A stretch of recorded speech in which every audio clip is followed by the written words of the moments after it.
ایک اللہ والے بزرگ کا قصہ۔ ایک بزرگ حج کے سفر پر گئے تھے۔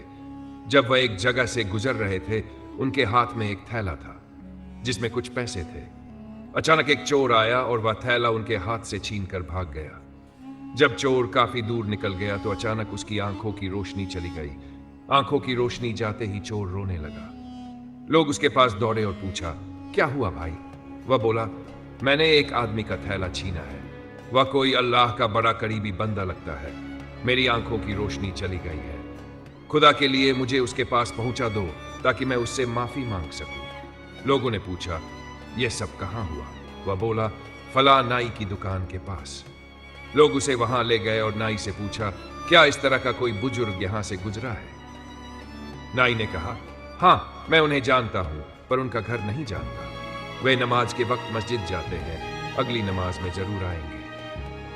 سبھی لوگ انتظار کرنے لگے۔ تھوڑی دیر میں وہ بزرگ نماز کے لیے تشریف لائے۔ لوگوں نے چور کو ان کے پاس لے جا کر کہا، یہی وہ بزرگ ہیں۔ چور دوڑ کر ان کے پاس پہنچا، ان کے ہاتھ پاؤں پکڑ لیے اور روتے ہوئے بولا، مجھ سے بہت بڑی غلطی ہو گئی، گناہ ہو گیا، میری آنکھوں کی روشنی چلی گئی۔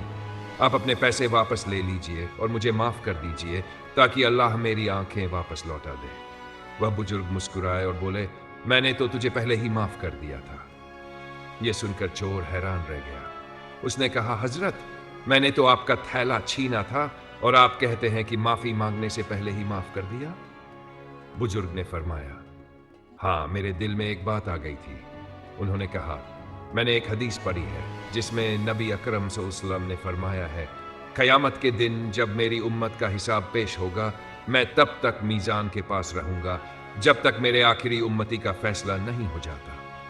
بزرگ آگے بولے، میرے دل میں یہ خیال آیا کہ اگر میں نے اس چور کو معاف نہیں کیا تو قیامت کے دن یہ مقدمہ پیش ہوگا، اور جب تک اس مقدمے کا فیصلہ نہ ہوگا، میرے پیارے نبی تم کو جنت میں جانے میں دیر ہوگی۔